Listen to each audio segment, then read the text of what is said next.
नमस्कार, हिंदी साहित्य चिंतन में आपका स्वागत है। आज का हमारा विषय है रीतिकाल का नामकरण और इसी के साथ साथ हमारा दूसरा विषय है रीतिकाल का वर्गीकरण। सबसे पहले करेंगे हम रीतिकाल का नामकरण। अलग अलग विद्वानों ने रीतिकाल को अलग अलग नाम से पुकारा है। इससे पहले जो हिंदी साहित्य के इतिहास का मध्यकाल है वह संवत 1375 से 1900 विक्रमी तक माना जाता है। मध्यकाल को दो भागों में बांटा जाता है, एक पूर्व मध्यकाल, दूसरा है उत्तर मध्यकाल। पूर्व मध्यकाल को भक्तिकाल नाम से भी जाना जाता है, इसी का नाम है भक्तिकाल। और उत्तर मध्यकाल को हम रीतिकाल के नाम से जानते हैं। भक्तिकाल की समय सीमा संवत 1375 से 1700 विक्रमी तक है और रीतिकाल की समय सीमा संवत 1700 से 1900 विक्रमी तक है, जिसकी हम अभी विवेचना कर रहे हैं। तो आइए शुरू करते हैं रीतिकाल का नामकरण। इससे पहले अगर आपने चैनल को सब्सक्राइब नहीं किया तो चैनल को सब्सक्राइब कर लें ताकि आगे आने वाली वीडियो आपको मिलती रहे। रीतिकाल के नामकरण में सबसे पहले नाम आता है मिश्र बंधुओं का। मिश्र बंधु 3 भाई थे, गणेश बिहारी मिश्र, श्याम बिहारी मिश्र और सुखदेव बिहारी मिश्र। इन्होंने एक ग्रंथ लिखा जिसका नाम है मिश्र बंधु विनोद। उसमें इन्होंने रीतिकाल को नाम दिया है अलंकृत काल। हम प्रत्येक विद्वान का ने जो नाम दिया है उसको देखते हैं, उसके पीछे उन्होंने क्या तर्क दिया है वो देखने हैं, क्यों नाम देते हैं वो, और बाकी विद्वान उसे क्यों नहीं मानते, वह नाम क्यों सही नहीं है, ये देना है। और बाद में हमें बताना है जो सही नाम रीतिकाल है, इसको रीतिकाल नाम से ही क्यों जाना जाता है, वह क्यों उचित है। इन सब बातों पे बात करते हैं। तो इन्होंने मिश्र बंधुओं ने इसको नाम दिया अलंकृत काल। अलंकृत होता है सजाना संवारना। इस काल में इनका मानना है कि इस काल में कविता को अलंकृत करने यानी कि सजाने संवारने पर अधिक बल दिया गया। लेकिन यह उस युग की दरबारी वातावरण की देन थी, क्योंकि उस युग के विलासी शासक अपनी मनोवृत्ति के अनुसार कविताएं लिखवाते थे और जो कवि थे वो अधिकतर राज दरबारी कवि थे। इस काल में कविता को सजाने संवारने यानी कि कविता का अलंकरण करने पर अधिक से अधिक बल दिया गया और इसी प्रवृत्ति को देखते हुए उन्होंने इसका नाम रखा अलंकृत काल। लेकिन यह नाम उचित नहीं है, क्योंकि इस युग की अगर हम मुख्य विशेषता देखते हैं, मुख्य प्रवृत्ति वो है लक्षण ग्रंथ या रीति ग्रंथों का निरूपण, काव्यांग निरूपण।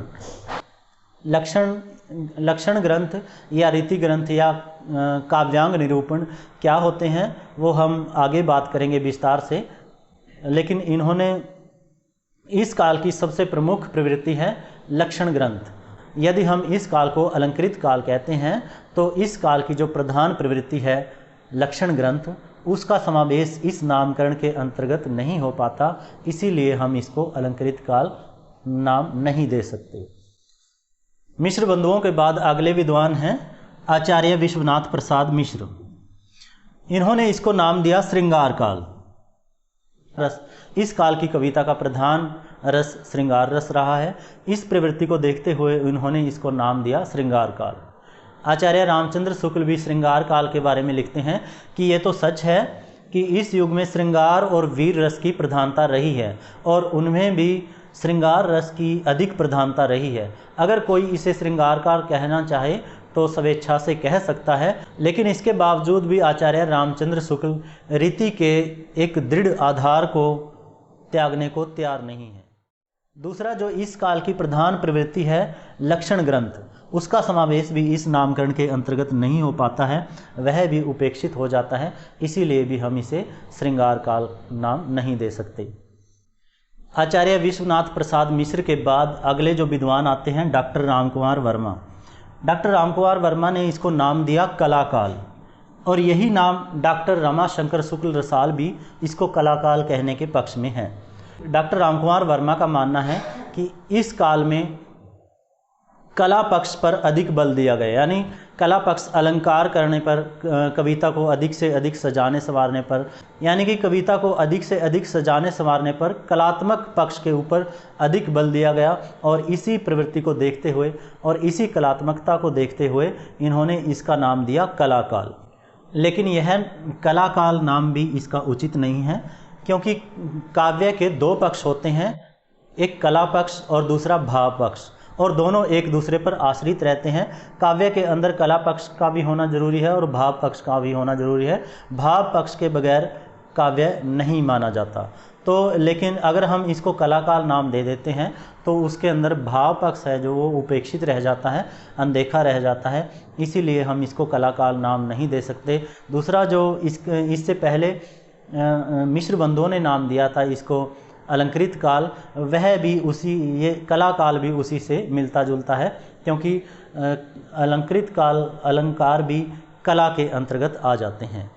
और जो इस युग की प्रधान प्रवृत्ति है लक्षण ग्रंथ लिखना, ये लक्षण ग्रंथ या रीति निरूपण, उसका समावेश भी इसके अंतर्गत नहीं हो पाता, वह भी अछूती रह जाती है, इसीलिए भी हम इसे कलाकाल नाम नहीं दे सकते।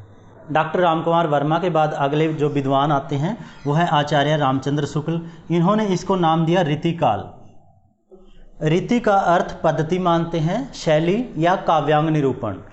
काव्यांग निरूपण, लक्षण ग्रंथ, रीति ग्रंथ, ये अगर समझ में आ गए तो ये प्रश्न है बहुत ही आसान हो जाएगा। आचार्य रामचंद्र शुक्ल रीति का अर्थ पद्धति मानते हैं, जो एक विशेष परिपाटी पर जो ये ग्रंथ लिखे गए हैं। शैली मानते हैं, या फिर काव्यांग निरूपण। काव्यांग निरूपण होता है काव्यांग, काव्य के अंग, निरूपण विवेचना करना, काव्य के अंगों की विवेचना करना। काव्य के अंग कौन कौन से हैं? वो है अलंकार, रस, गुण, शब्द शक्ति, प्रतीक, बिंब, ये सब काव्य के अंग हैं। और जिन ग्रंथों में इन काव्य के अंगों का विवेचना की गई है उन्हें काव्यांग निरूपण या लक्षण ग्रंथ कहते हैं।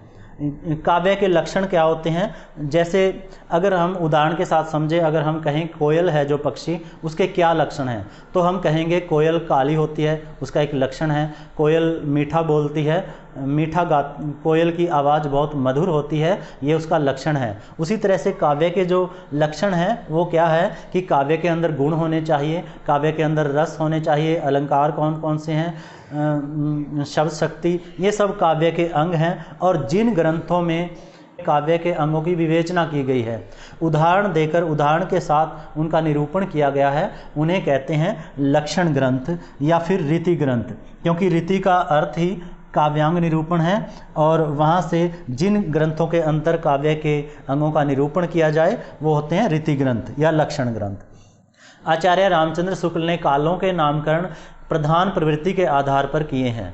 तो इस युग की अगर प्रधान प्रवृत्ति देखी जाए तो वो है लक्षण ग्रंथ। इन्हीं प्रधान प्रवृत्ति को देखते हुए इस काल को इन्होंने नाम दिया रीतिकाल। और अगर हम दूसरे नामों के बारे में विवेचना करते हैं, जैसे श्रृंगार काल, अलंकृत काल, तो वो भी इसके अंतर्गत आ जाते हैं, क्योंकि श्रृंगार वह भी काव्य का अंग है, वो भी इसके अंतर्गत आ जाता है। और अलंकार है वो भी काव्य का अंग है, वो भी इसके अंतर्गत आ जाता है। तो सभी जो विशेषताएं हैं रीति काल नाम के अंतर्गत इसकी सारी विशेषताएं आ जाती हैं, इसीलिए इसको रीति काल नाम दिया गया है, और यही नाम सबसे उपयुक्त है, उचित है।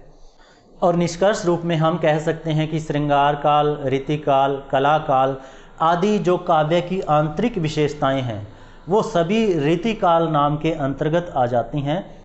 यह जो युग था वो रीति का युग था।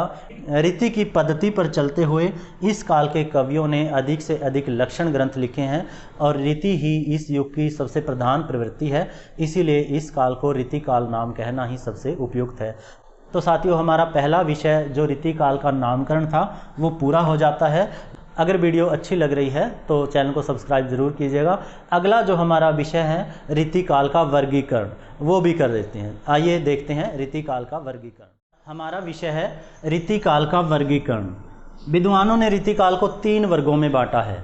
रीति काल में 3 प्रकार का काव्य देखने को मिलता है, उसी आधार पर विद्वानों ने इसको 3 भागों में बांटा है। पहला है रीतिबद्ध काव्य, दूसरा है रीति सिद्ध काव्य, और तीसरा है रीति मुक्त काव्य। रीतिबद्ध काव्य, पहला है रीतिबद्ध काव्य। इस वर्ग में वे कवि आते हैं जो रीति के बंधन में बंधे हुए थे। रीति के बंधन में बंधकर जिन्होंने लक्षण ग्रंथों की रचना की है, जिन्होंने लक्षण ग्रंथ लिखे हैं, वे इस वर्ग में कवि आते हैं। उसको कहा गया है रीतिबद्ध काव्य। इस वर्ग के कवियों में मुख्य रूप से चिंतामणि, भिखारी दास, देव, सोमनाथ, जसवंत सिंह आदि कवि आ जाते हैं। रीति सिद्ध काव्य इस वर्ग में वे कवि आते हैं जिनको रीति की पूरी जानकारी थी और उस जानकारी का उपयोग उन्होंने अपने काव्य ग्रंथों में किया भी है, लेकिन उन्होंने लक्षण ग्रंथ नहीं लिखे। तो इस वर्ग के कवियों में मुख्य रूप से बिहारी है। बिहारी के अतिरिक्त वेणी, वाजपेयी, कृष्ण कवि, रसनिधि और बृंद आदि कवि भी रीति सिद्ध काव्य के अंतर्गत आ जाते हैं। तीसरा है रीतिमुक्त काव्य। रीतिमुक्त काव्य के अंतर्गत वे कवि आ जाते हैं जो रीति के बंधन से पूर्णतः मुक्त थे, जिन्होंने लक्षण ग्रंथ नहीं लिखे। उन्होंने अपने हृदय की स्वतंत्र प्रवृत्तियों के आधार पर अपने काव्य की रचना की है, तो वे कवि इसके अंतर्गत आ जाते हैं। घनानंद, आलम, बोधा, ठाकुर, ये मुख्य रूप से 4 कवि हैं, ये जिनको रीतिमुक्त कवि कहा जाता है और इनके काव्य को रीतिमुक्त काव्य कहा जाता है। बार बार बात हो रही है कि इस वर्ग में वे कवि आ जाते हैं जिन्होंने लक्षण ग्रंथों की रचना की और इस वर्ग में वे आ जाते हैं जिन्होंने लक्षण ग्रंथों की रचना नहीं की। लक्षण ग्रंथ क्या है? इस पहले काव्यांग निरूपण, जो रीति का अर्थ आचार्य रामचंद्र शुक्ल ने रीति का अर्थ माना है काव्यांग निरूपण। काव्य के अंग जैसे अलंकार, शब्द शक्ति, रस, गुण आदि जैसे प्रतीक, बिंब, ये सब काव्य के अंग हैं और जिन ग्रंथों में काव्य के अंग यानी गुण, रस, अलंकार आदि की विवेचना की गई है उन्हें लक्षण ग्रंथ कहते हैं या उन्हें रीति ग्रंथ कहते हैं। क्योंकि रीति का अर्थ काव्यांग निरूपण है, तो जिन ग्रंथों में काव्य के अंगों की विवेचना की गई है उन्हें कहते हैं रीति ग्रंथ या लक्षण ग्रंथ। रीति काल की सबसे प्रमुख विशेषता रही है लक्षण ग्रंथ लिखना। अधिक से अधिक कवियों ने लक्षण ग्रंथ लिखे हैं, तो इसीलिए इस काल को नाम दिया गया रीति काल। और लक्षण ग्रंथ होते हैं जिन ग्रंथों के अंदर काव्य के अंगों की विवेचना की जाती है। तो इस वर्ग में वे कवि आ जाते हैं क्योंकि ये कवि राज दरबारों में नहीं रहे, इन्होंने अपने हृदय की स्वतंत्र प्रवृत्तियों के आधार पर अपने काव्य की सृजना की है, इसीलिए ये रीतिमुक्त कहलाए। ये कवि हैं अधिकतर राज दरबारी कवि हुए हैं और इन्होंने रीति के बंधन में बंधकर लक्षण ग्रंथ लिखे हैं, इसीलिए इनको रीतिबद्ध कवि कहा जाता है। और इस रीति सिद्ध कवि जिन्होंने रीति की पूरी जानकारी थी और उस जानकारी का उपयोग इन्होंने अपने ग्रंथों में किया है, लेकिन इन्होंने लक्षण ग्रंथ नहीं लिखे, वो हैं रीति सिद्ध कवि। तो साथियों, हमारा विषय पूरा हो जाता है। वीडियो आपको कैसी लगी कमेंट में ज़रूर लिखिएगा और चैनल को सब्सक्राइब ज़रूर कीजिएगा। धन्यवाद।